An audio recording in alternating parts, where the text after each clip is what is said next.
오늘은 부흥하게 하옵소서, 부흥하게 하옵소서라는 제목을 가지고 은혜의 말씀 선포하겠습니다. 여러분, 올해 우리 교회 표이자 주제는 부흥이에요. 부흥. 성령 하나님께서 저를 통해 우리 공동체 전체에게 주신 마음이 바로 부흥이라는 거죠. 자, 그러면 제가 여러분들에게 단도직입적으로 묻겠습니다. 부흥이 뭡니까? 여러분, 부흥이 뭐죠? 여러분들이 생각하는 부흥이 뭡니까? 우리는 보편적으로 부흥을 어떻게 생각하죠? 양적인 성장, 세력의 확장 정도로만 생각한다는 거예요. 자, 그런데 그게 부흥이 맞습니까? 자, 그게 부흥이 맞을까요? 현상적으로는 맞는 부분이 있지만 본질적으로는 맞진 않죠. 바꿔 말하면 부흥이 임하면 양적 성장이 있을 수는 있지만 성장이 부흥은 아니에요. 왜 그렇습니까? 오늘 본문 말씀의 내용 때문입니다. 여러분, 성경 66권 전체를 찾아보면 부흥이라는 말이 몇 번 나오는지 아십니까? 딱 한 번 나와요. 그런데 그 한 번 나오는 말씀이 오늘 본문 말씀인 거죠. 그래서 우리는 부흥을 정의할 때 결국 오늘 본문 말씀에만 의지할 수밖에 없다는 거예요. 그래서 오늘은 도대체 부흥이 뭐냐?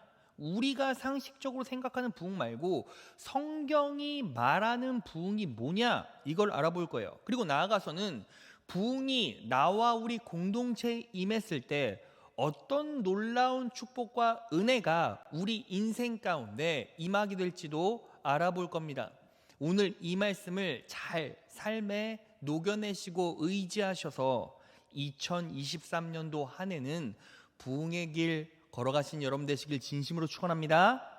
자, 오늘 성령 하나님께서 우리에게 주시는 부흥의 진리는 두 가지예요. 하나하나 살펴보겠습니다. 첫째, 자, 우리 다 같이 한번 읽어볼까요? 시작. 나의 노력이 아니라 하나님의 일하심으로 다시 살아나는 것이 부흥입니다. 나의 노력이 아니라 하나님의 일하심으로 다시 살아나는 것이 부흥이라는 거예요. 오늘 본문 말씀 2절 중반절을 보면 이렇게 나와 있어요. 여호와여 주는 주의 일을 이 수년 내에 부흥케 하옵소서. 여기서 부흥이라는 히브리어는 하야라고 하는데 살다, 살아나다 라는 의미예요. 그러니까 내가 살고 내가 살아나는 것, 우리 공동체가 살고 우리 공동체가 살아나는 것, 이게 부흥이라는 거죠. 그런데 이 부흥이 정확하게 어떻게 이루어집니까? 주는 주의 일을 하옵소서. 하나님께서 하나님의 일을 하실 때 부흥이 일어난다는 거죠. 여러분, 그래서 우리가 여기서 어떤 영적 진리 하나를 소유할 수 있습니까? 내 노력에 초점을 맞춘다고 해서 부흥은 일어나지 않는다는 거예요. 부흥은 어떻게 일어납니까? 내 노력이 아니라 하나님의 일하심 가운데서 일어나요. 그러니까 우리는 어떻게 합니까? 내 노력에 초점을 맞추지 말고 어디에 초점을 맞춰야 돼요? 하나님의 일하심에 초점을 맞춰야죠. 그럴 때 내가 살아나고 우리 공동체가 살아나고 부흥이 임할 수 있다는 거예요. 그럼 목사님, 내 노력에 초점을 맞추지 말라는 거 노력하지 말란 소리입니까? 라고 곡해서 들을 수 있지만 노력하지 말란 소리가 아니죠. 노력은 해야 합니다. 성경에서도 뭐라고 나와 있어요? 일하기 싫으면 먹지도 말래요. 그러니까 우리가 열심히 일하고 부지런히 일해야 맞죠. 그런데 노력에 초점을 맞추지 말라라는 거예요. 제가 그 이유를 설명해 볼까요? 여러분, 우리가 삶을 살다 보면 일을 하죠. 사역을 감당하고 가정 일을 하고 사업 일을 하고 회사 일을 해요. 공부도 일이죠. 일을 하는데 결국 내 노력에 초점을 맞추면 어떻게 됩니까? 내가 일할 때 맺는 열매의 원인이 나의 노력이라고 인식하게 돼요. 그러니까 일이 좀 잘 되면 무조건 내 공로라고 생각해요. 교만에 빠지죠. 그런데 여러분 잘 생각해 보세요. 세상 일을 여러분들이 열심히 할 때 그 일의 열매가 훌륭한 것들이 많을까요? 아니면 안 좋은 것들이 많을까요? 여러분들이 어떤 일을 할 때 열매를 맺잖아요. 일의 결과가 열매니까. 그런데 언제나 좋은 열매를 맺습니까? 아니면 좋은 열매보다 나쁜 열매를 더 많이 맺습니까?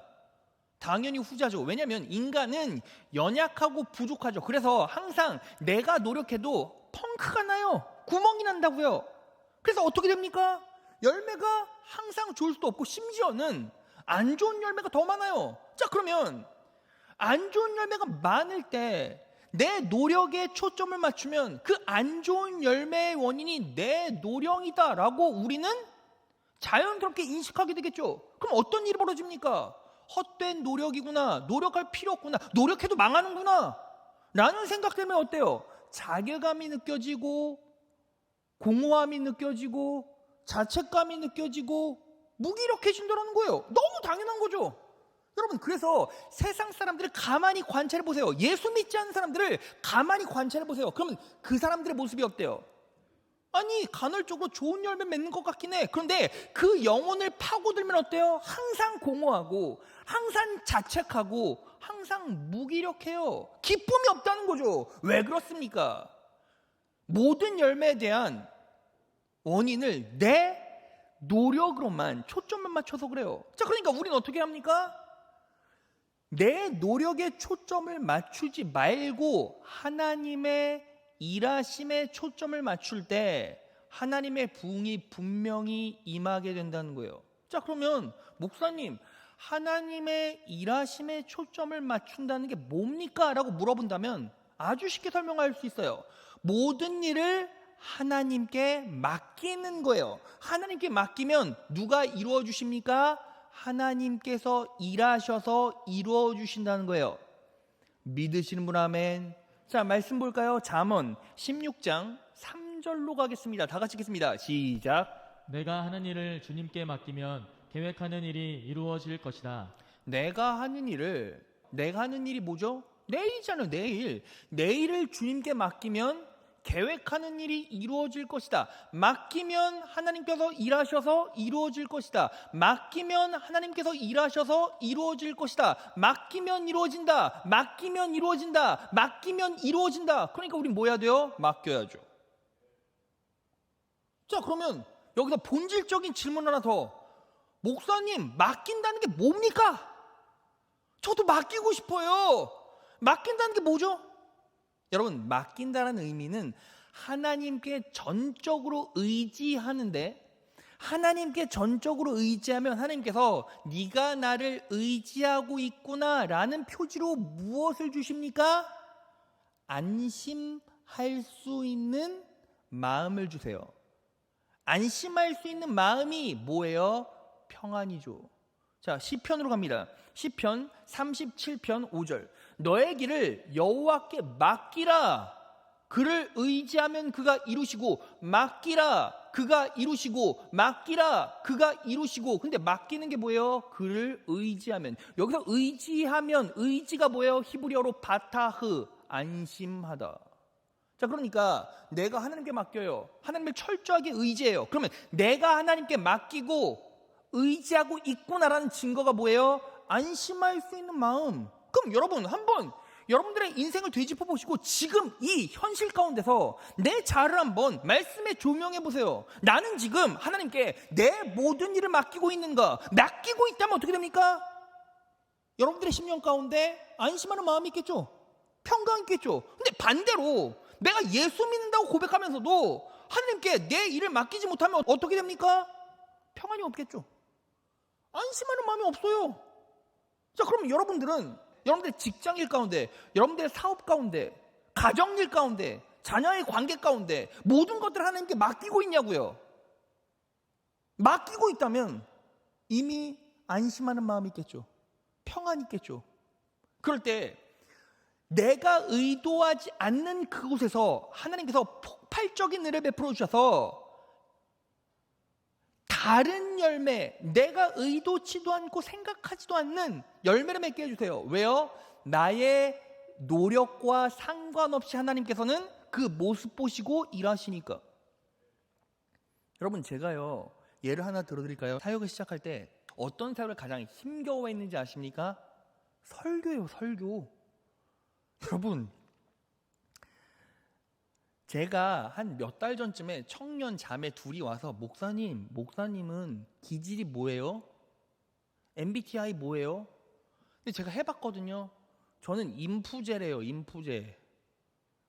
내향형, 내성적인 거. 많은 사람 앞에서 말 못해요, 잘. 여러분, 원로 목사님은 달병 가시고 그냥 딱 상황이 되면 막 줄줄줄 나오거든요. 근데 여러분, 저는 어떤지 아십니까? 그게 안 돼요. 되게 창피해하고 내성적이라 말도 잘 못해요. 사람들 앞에서 말을 잘 못해요. 그러면 저는 어떻게 하는지 아십니까? 말을 못하니까 노력을 하죠. 죽도록 준비하는 거예요. 여러분, 제가 어제 10시에 자서 1시 못 돼서 일어났어요. 말씀 정리하고 통함기하고 점검하느라고. 여러분, 제가 설교 쓰면 금요초라는 A4 용지로 12장, 주일 설교는 한 8장 정도 나와요. 시간 때문에. 근데 저는 실수하면 마음 아파하고 힘들어하니까 어때요? 설교를 통함기예요, 통함기. 통함기를 하니까 실수가 적어져요. 근데 그렇게 통암기를 하다 보니까 어떤 일이 벌어지는지 아십니까? 이 포인트에서는 분명히 성도들이 은혜 받을 거야 라는 짐작이 돼요. 근데 정말 신기한 게 뭔지 아십니까? 제가 통함기를 하고 설교 준비하다 보니까 이 포인트에서는 분명히 은혜 받을 거야, 성도들이 막 자지러질 거야, 분명히 짐작하고 추측한단 말이죠. 그리고서 설교 끝나고 내려가다 보면 성도들을 만나요. 근데 항상 성도들을 만나면 세 부류가 있어요. 첫 번째 성도는 안녕하세요 목사님 하고 지나가요. 은혜 못 받았다는 거예요. 두 번째, 은혜 받았습니다 하면 성령 하나님의 은혜가 스쳐 지나가는 거예요. 진짜 은혜 받은 성도는 어떤지 아십니까? 저를 붙잡고, 목사님 오늘 메시지에서 이 부분 진짜 은혜 있었고 너무 은혜가 넘쳐서 감사했습니다라고 말해요. 근데 참 신기한 게 뭔지 아십니까? 제가 짐작하고 의도한 그 은혜 포인트와 그분이 말하는 은혜 포인트가 전혀 달라요. 여러분, 제가 신기해서 아예 한 달 동안 금요생태강 주일 예배하고 나서 끝나고 나서 집에 가서 아내한테 계속 물었어요. 어떤 부분 은혜 받았냐고. 그리고 속으로는 내가 의도했던 바가 이거야. 분명히 우리 아내도 이렇게 얘기하겠지. 한 달 동안 8편의 설교를 계속 물어봤는데 8번 전부 다 달라요. 무슨 뜻인지 아십니까? 하나님께서는 내 노력과 마음은 보시지만 내가 의도한 대로 일하진 않으세요. 그러니까 우리가 내 노력에 초점을 맞추지 말고 하나님의 일을 온전히 신뢰하고 그분께 맡기면 하나님께서는 내가 의도한 바와는 전혀 상관없이 다른 부분에서 폭발적인 열매를 맺게 해주신다는 거예요. 이게 뭐예요? 바로 성경이 말하는 부흥이에요. 여러분, 제가 청년 사역할 때 저기 신내동에 있는 대광교회라는 교회에서 청년부 사역자 둘이 왔어요. 우리 교회가, 그러니까 제가 청년부 할 때 2년 만에 2배 정도가 부흥이 됐는데, 그러다 보니까 대광교회라는 데서 찾아왔어요.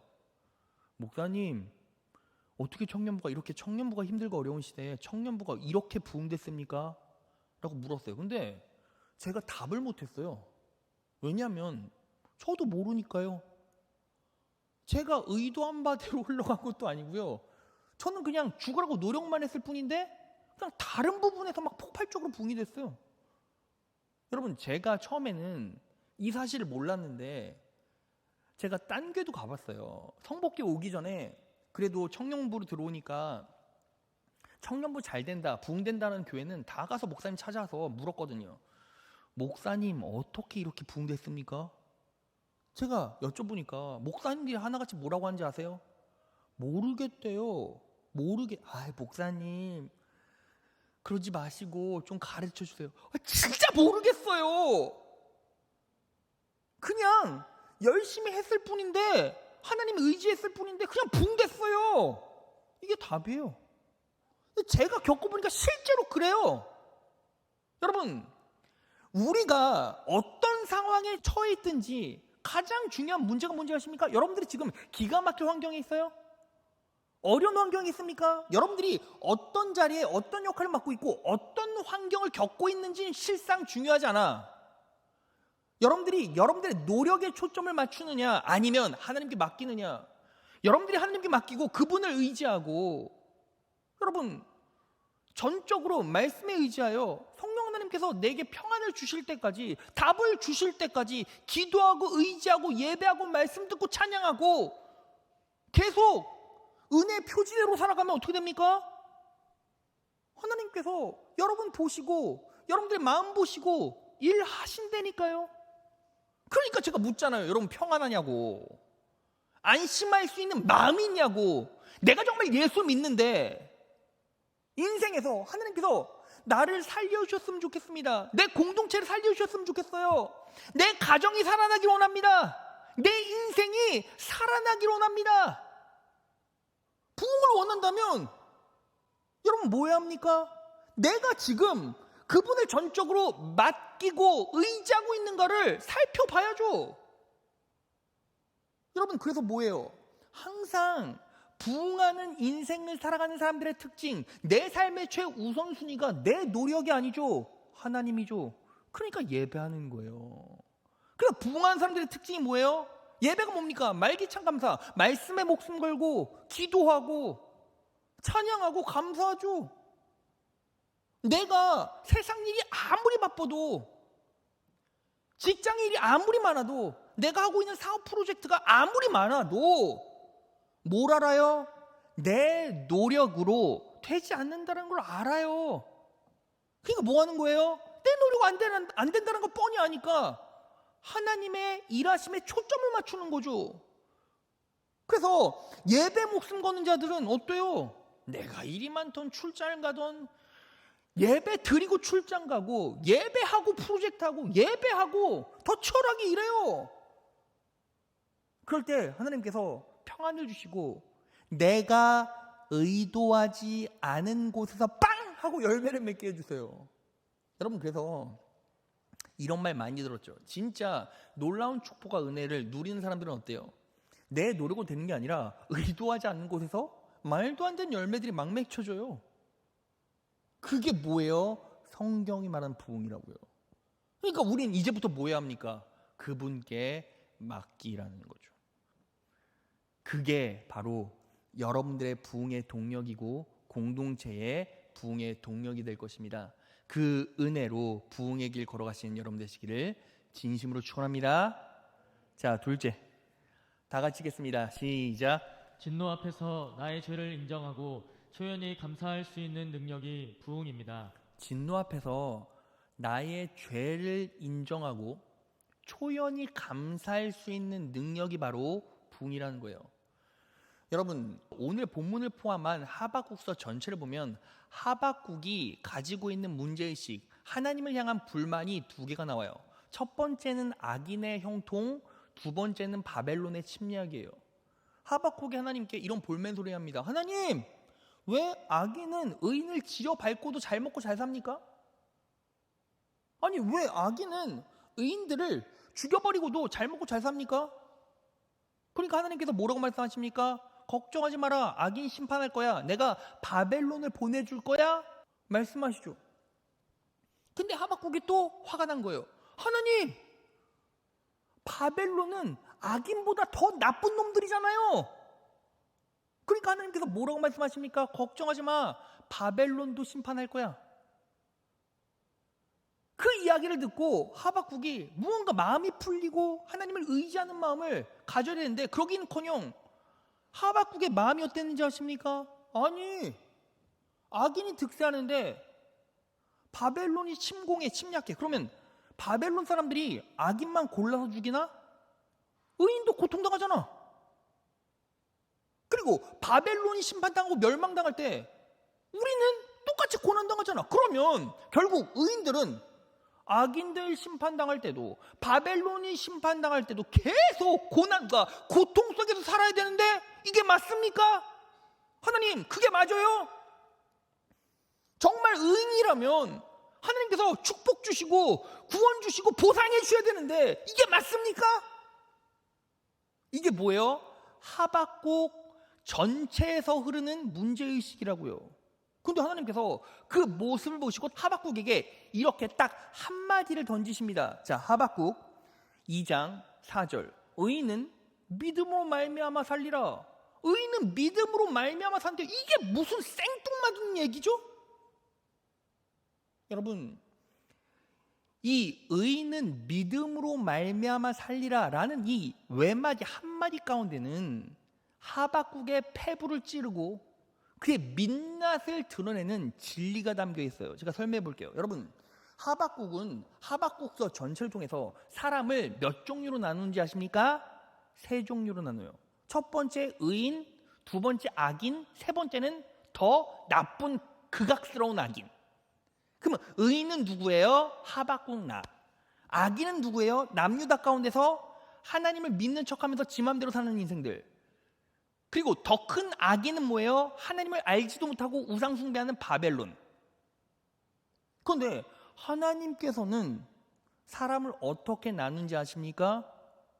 하나님도 3종류로 나눠요. 악인, 더 큰 악인, 더 큰 악인. 왜 그렇게 나누실 수밖에 없었습니까? 하박국의 고백 때문이에요. 하박국이 왜 의인은 악인에게 지려 밟혀 고통당하냐고 볼멘 소리 할 때 하나님께 이렇게 말했어요. 자, 하박국 1장 3절에서 4절.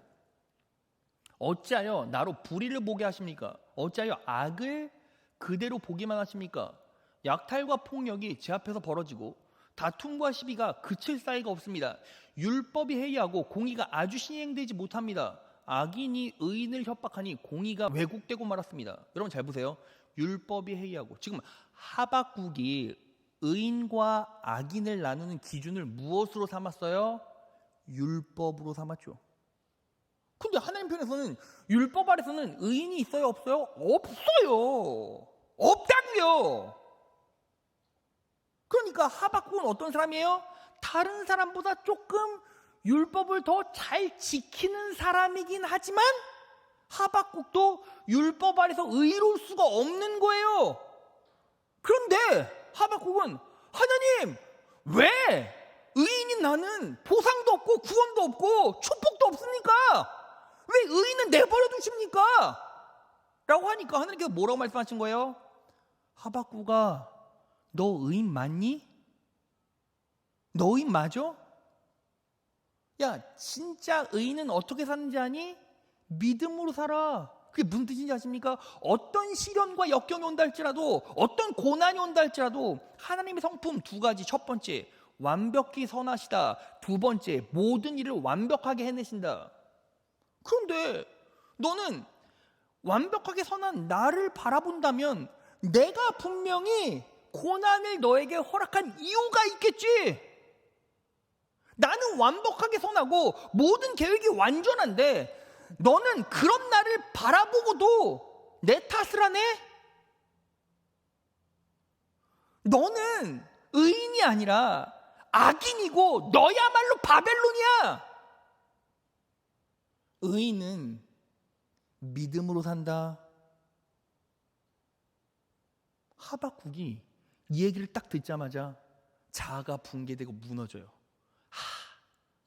나는 하나님 앞에 의로운 척 살았지만 나는 실제로 교만한 놈이었고 내 안에는 거짓이 난무한 인생이었구나. 그래서 여러분, 우리가 방금 읽었던 하박국 2장 4절 전체를 보면 이렇게 나와 있어요. 하박국 2장 4절. 보라, 그의 마음은 교만하며 그의 속에서 정직하지 못하니라. 하박국아, 네 마음이 교만하고 네 속에서 정직하지 못해. 너는 의인인 척 변장하면서 거짓말하고 있는 거야. 네가 악인이고 네가 바벨론이야. 내가 너를 교정하기 위해서 네 인생 가운데 이러한 고난을 허락했단다. 그러면 네가 정말 진짜 의인이고 믿는 자라면, 완벽히 선한 나를 바라보고 완벽하게 일을 해내는 나를 알고 있다면, 나를 정말 신뢰하고 믿고 있다면, 이 고난 가운데 너의 부족함과 연약함을 깨달아야지. 하박국이 그 얘기를 듣고 완전히 무너져서 어떻게 말하는지 아십니까? 제가 처음 하나님의 말씀을 들었을 때는 너무 놀랐지만 하나님 말씀이 다 맞습니다. 이제 나를 심판해 주세요. 나를 죽여주세요. 그럼에도 불구하고 하나님 은혜를 베풀어 주셔서 긍휼히 여겨주세요. 이 고백을 해요. 이 고백이 뭔지 아십니까? 오늘 본문 말씀이에요.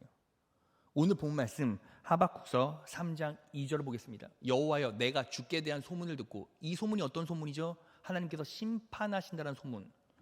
놀랐나이다. 깜짝 놀랐어요. 그런데 하박국은 이제 깨달았죠. 여호와여, 주는 주의 일. 주의 일이 뭐예요? 심판. 수년 내에 부흥케 하옵소서. 수년 내에 나타내시옵소서. 진노 중에라도 긍휼을 잊지 마옵소서. 되게 아이러니하죠. 하박국이 죽여달래요. 그런데 부흥이라는 단어를 썼어요. 무슨 소리인지 아십니까? 하나님의 심판 때문에 내가 죽게 되면 나는 내 썩어버린 자, 내 죄의 본질을 깨닫게 되고 다시 살아날 것이다 라는 고백이에요. 그러니까 부흥이 뭐예요? 부흥은 하나님의 심판 때문에 내 자가 죽는 거. 내 인성, 내 인간됨의 본질을 깨달아. 하나님 앞에 나는 내세울 것 없는 죄인이구나. 그럼에도 불구하고 하나님께서는 나를 교정하시려고 이러한 삶의 환경들을 허락하셨구나. 하나님은 100% 1000% 선하시고 그분의 일이 완벽하다면 이런 상황 가운데서도 내 자아를 돌아볼 수 있는 기회를 주셨구나. 그러면서 하박국은 뭐 한 거예요? 하나님의 은혜에 감사했어요. 여러분, 그래서 부흥이 임한 자들의 하나님께서 주신 놀라운 축복은 3가지예요. 첫 번째, 따라해 볼까요? 감사. 그리고 두 번째는 천국 가는 그날까지 하나님께서 그 여정 가운데 개입하셔서 책임져 주세요. 절대로 지옥 가지 않도록 역사해 가신다는 거예요. 그리고 세 번째, 삶에서 죽음의 권세가 내 인생, 가정, 사업 모든 환경 반경에서 역사할 때 성령 하나님께서 덮어주시고 막아주신다는 거예요. 그 3가지는 내가 임한다는 사실을 어떻게 알 수 있습니까? 자, 오늘 본문 말씀 1절에 이 기도가 어떤 기도입니까? 시기 온옷에 맞춘 바 선지자 하박국의 기도라. 그래서 하박국의 기도는 시기 온옷이라는 것에서 맞췄어요. 시기 온옷에 맞췄어요. 근데 이 시기 온옷은 시가연의 복수예요. 시가연의 복수. 이 시가연은 찬양을 말해요. 그러니까 하박국은 기도를 했는데 찬양하면서 기도했다는 거예요. 자, 그러면 이 시가연이 뭡니까? 자, 시가연이라는 찬양시는 성경에 딱 한 번 나와요. 시편 7편이에요. 다윗의 시가연, 베냐민인 구시의 말에 대하여 여호와께 한 노래. 시가연이 뭐예요? 다윗이 하나님께 한 노래예요, 노래. 근데 그 노래의 결론이 뭐예요? 내가 여호와의 의를 따라 감사하며 지극히 높으신 여호와의 이름을 찬양하리로다. 감사하며 찬양하리로다. 무엇 때문에? 여호와의 의 때문에, 선하심 때문에. 자, 그러니까 시가연이 뭐예요? 감사 찬양. 하박국은 하나님께서 내게 주실 심판 앞에서 인간의 본질을 깨닫고 내가 하나님 말씀 가운데서 부정하고 연약한 자였구나라는 걸 깨닫고 그분의 교정으로 내가 변화된다는 사실을 깨닫고 하나님께서 나를 교정하셨구나. 어떤 고통의 상황 가운데서 심판하셔서 나를 교정하셨구나. 여러분, 교정했다는 건 뭡니까? 선한 길로 인도하고 옳지 않은 것에서 옳은 것으로 바꿔내겠다는 하나님의 의지죠. 그러니까 감사함이 터져나온 거예요. 여러분, 그래서 부흥이 임한 성도들의 특징이 무엇입니까? 어떤 고난의 상황 가운데서도 비관하거나 자책하지 않고 감사해요. 왜요? 이 고난을 통해서도 하나님께서 내게 주신 지침과 교훈이 분명히 있으니까. 그리고 본질적으로 우리 하나님은 100% 선하시기에, 완벽하시기에 그냥 여러분 죽으라고 고난을 주지 않으세요. 고난을 허락하지 않으세요. 우리는 우리 삶의 여정 가운데 어려움이 있다면 그 안에도 하나님의 은혜가 분명히 깃들어 있다는 거예요. 그걸 온전히 파악하고 의지하는 자들은 뭐 할 수 있다? 감사할 수 있다는 거예요. 그게 첫 번째 은혜고, 두 번째는 무엇입니까? 천국 가는 그날까지 우리 하나님께서 섬세하게 개입해 주셔서 지옥까지 않게 만들어 주신다고요.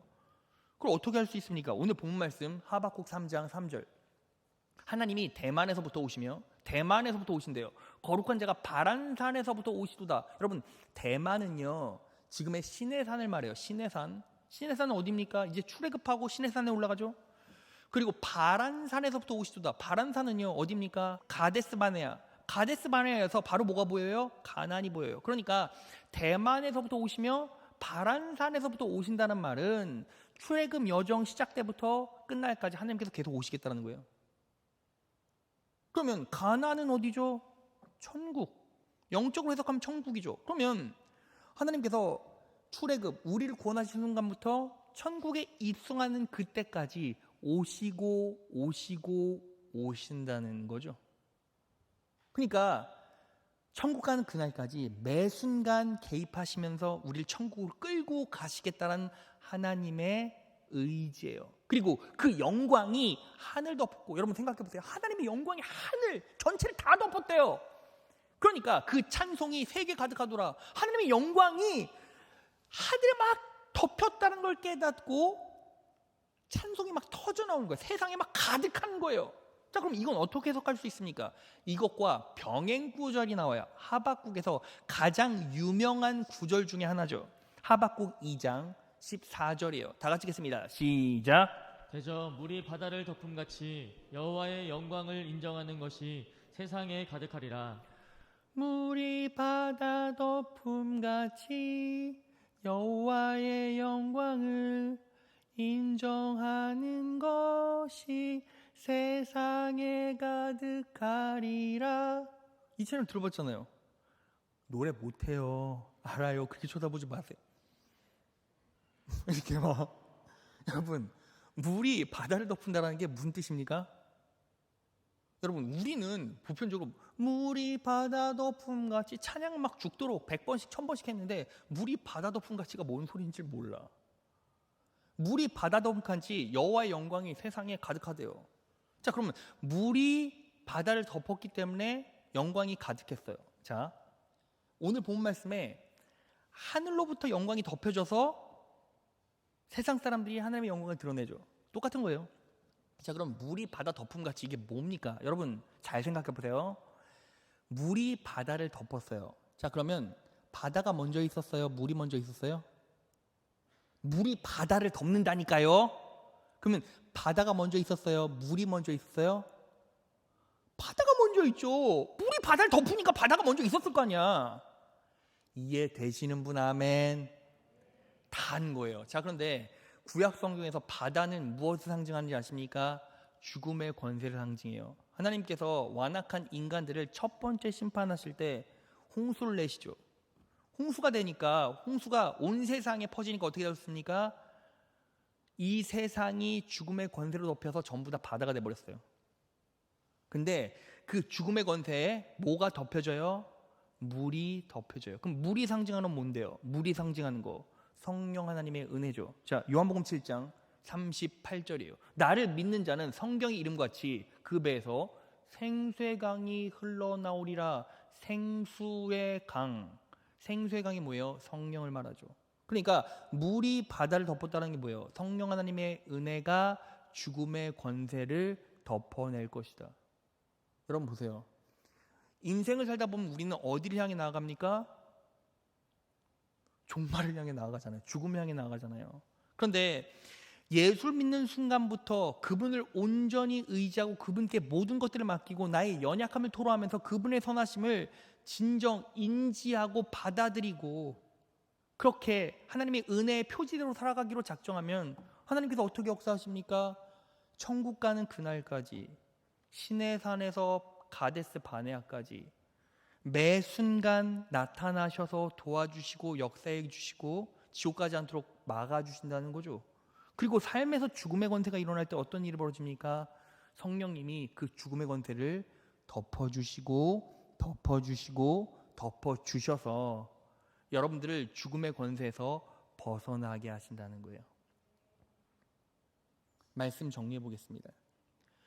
여러분, 제가 간증을 하나 하고 마무리할게요. 지난 12월 23일 날 금요철한 날이죠. 금요철한 날 금요생쇄강 시작하기 4시간 전에 갑자기 몸살 기운이 막 찾아왔어요. 그래서 빨리 집에 가서 약 먹어야겠다 싶어서 이제 차를 몰고 집으로 가는데 너무 막히는 거예요. 동일로가 막히니까 그냥 빨리 동부간선도로 내려가야겠다 하고 내려갔는데 그 아래도 역시 차가 많이 막혀 있었어요. 그래서 깜빡이를 켜고 들어가려고 기다리고 있는데 갑자기 순식간에 뻑! 한 소리가 들리면서 택시가 제 차를 뒤로 와서 박았어요. 얼마나 세게 박았냐면 제 차가 180도 돌았어요. 뻑! 하는 소리와 함께 의식이 사라진 건 아니었는데 정신이 몽롱했어요. 그리고 정신을 차려보니까 이미 박혀 있었고 뒷 범버는 아작이 났어요. 근데 차가 돌아있고 마주하는 차가 반대편에서 막 오니까 무서워서 내렸어요. 딱 내렸는데 몸이 땅으로 꺼져 들어가는 것 같이 어지러운 거예요. 그리고 힘이 없었어요. 그래서 큰일 났구나 싶어서 바로 차 타고 병원에 입원했어요.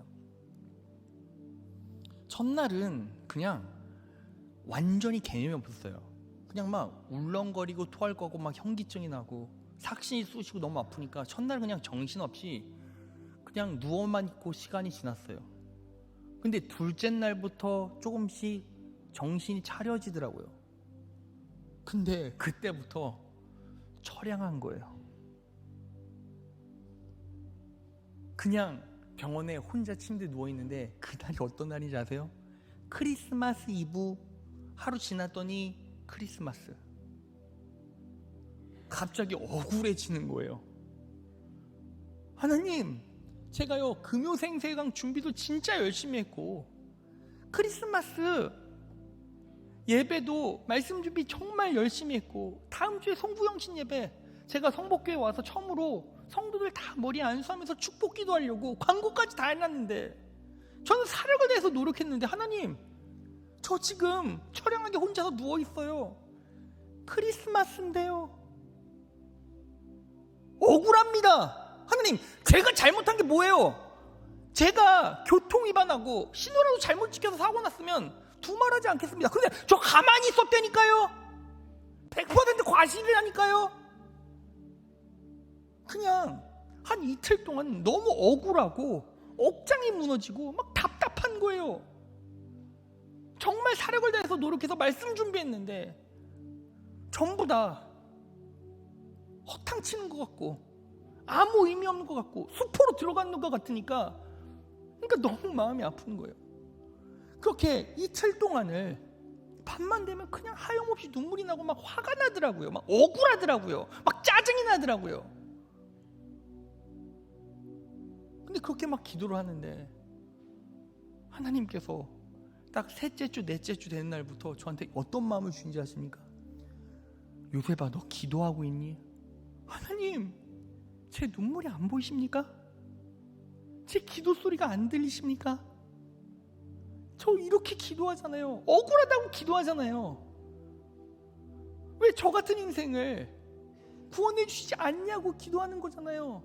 하나님께서 저한테 이런 마음을 주세요. 요셉아, 너 기도하는 거 다 아는데 너 지금 네 마음은 어떠니? 네 마음은 어때? 평안이 있니? 감사함이 있니? 네 사역 가운데 네가 일하고 있었니? 내가 일하고 있었니? 너는 네 자신의 노력에 의지했니? 아니면 나에게 너의 인생을 맡겼니? 하나님께서 그 마음을 쩡하게 주시는데 생각해보니까 제가 제 노력으로 무언가를 어떻게든 하고 싶은 마음이 있어서 어떤 스트레스를 감수하고서라도 제 자신을 갈아내면서 막 무언가를 하고 있었던 거예요.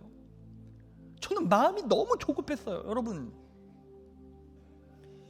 동대문구에서 성복교회가 어떻게 소문난지 아십니까? 예배가 너무 좋고 말씀이 너무 좋고 성도들이 정말 예배 시간에 분위기 막 잘 만들어서 호응도 잘해주고 너무 건강한 교회라고 소문이 났어요. 지금 한국교회 대부분 어때요? 대예배 때도 절반 성도들이 절반이 안 나온 교회가 태반이에요. 근데 우리 교회는 하나님의 은혜로 자리가 꽉꽉 차가고 있어요. 넘치게. 근데 제가 그 모습 보니까 멈출 수가 없는 거예요. 내가 더 열심히 준비하고 내가 더 노력하고 이번에 금요철야 크리스마스 송구영신 예배 정말 죽어라고 노력해서 끝장을 보고 분위기 잘 만들어서 내년에는 압도적인 성장을 이루어야겠다. 그리고 열심히 기도하고 준비했는데 결국 하나님께서 주신 마음이 뭔지 아세요? 요셉아, 너 기도할 때 네 영혼 가운데 무엇이 남아 있었니? 생각해보니까 기도 끝나면 평안이 없어요. 어떻게든 내가 해보려고, 어떻게든 뿌려보려고 내 자신을 갈아놓고 어떻게든 해냈어요. 그런데 막상 돌이켜보니까 내 사역 가운데 하나님의 일하심이 없는 거예요. 그때부터 하나님께 회개했어요. 하나님, 연말이 되고 교회 분위기도 너무 좋아지고 무르익고, 하나님, 제가 제 노력으로 제 자신을 갈아내서 어떻게든 해보려고 했습니다. 그래서 기도할 때마다 긴장감은 커지고 스트레스는 부과되고, 하나님께서 제게 주시는 평안도 없었고, 결국 제 연말 사역은 제 스스로 하려고 했군요. 하나님, 죄송합니다. 하나님, 잘못했습니다. 하나님, 이런 자가 성복교회 담임으로 설까봐 하나님께서 브레이크를 거셨군요. 그 뜻을 딱 파악하고 나니까 그때부터 감사한 거예요. 하나님께 맡겨야지. 그러면 하나님께서 일하시니까 나는 하나님의 일하심을 바라보면 되는구나. 그때부터 감사가 터져나오고, 그때부터 평안이 찾아오고, 그때부터 아내와 자녀들에게 전화를 하기 시작했어요. 여러분, 놀라운 사실은 뭔지 아십니까? 1년 동안 아내와 전화하고 아이들과 전화한 것보다 그 휴가 기간 동안 통화한 시간들이 훨씬 더 많았어요. 왠지 아십니까? 물론 후유증도 있고 힘들었지만 그래도 그 안에 감사함과 평안이 있었기 때문이에요. 그리고 나서 첫 번째 원로 목사님께 전화가 왔는데 기가 막혀요. 요셉아, 네, 자, 아무 생각하지 말고 쉬어. 하나님께서 하신다. 하나님께서 하신다. 제가 그 소리를 들으니까 가시방석 같은 마음이, 그냥 세상에 짊어지고 있었던 짐들이 다 내려지는 느낌이 들었고, 내가 받은 응답이 진짜였구나라는 생각이 들더라고요. 여러분,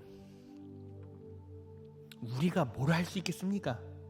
우리가 삶을 살아가면서 가정 가운데, 사업 가운데 어떤 일을 할 수가 있겠어요?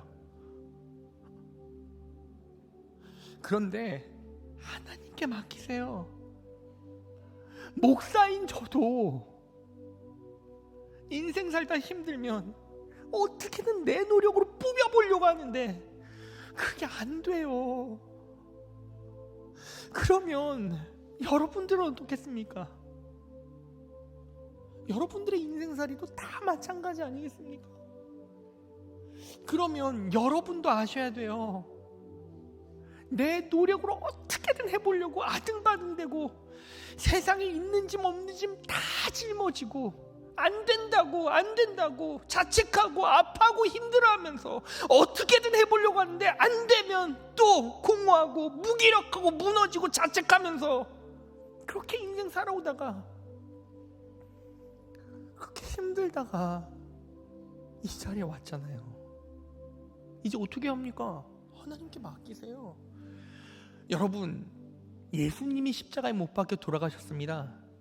전 우주를 통치하시고 경영하시는 그분이 여러분, 저와 여러분 때문에 돌아가셨다고요. 이 말은 하나님께서 어떻게든 여러분들을 바꿔내시고 교정하시고 부흥시켜 주셔서 살려주신다는 거예요. 그러면 우리는 뭐 하면 됩니까? 그분의 일하심에 집중하면서 맡기세요. 하나님, 제 인생도 제 일도 제 사역도 오직 하나님께만 맡깁니다. 그럴 때 마음 가운데 감사가 터져 나오고 성령 하나님께서 일하시며 어떤 죽음의 권세가 온다 할지라도 덮어주시고 덮어주세요. 물이 바다를 덮음같이 여호와의 영광을 인정하는 것이 온 세계에 가득하리라. 우리는 뭐만 하면 돼요? 하나님의 영광을 인정하며 드러내면 돼요. 나머지는 하나님께서 책임져 주십니다. 오늘 이 말씀을 삶에 잘 대입하고 하나님을 온전히 의지할 때 하나님께서 살려주실 것입니다. 하나님께서 살게 하실 것입니다. 하나님께서 살아갈 수 있는 동력을 허락해 주실 것입니다. 부흥이 여러분들의 인생 가운데 임하게 될 것입니다. 오늘 이 말씀을 삶에 잘 녹여내셔서 2023년 한 해는 부흥의 길 걸어가시는 귀한 성복의 자녀들 되시기를 진심으로 축원합니다.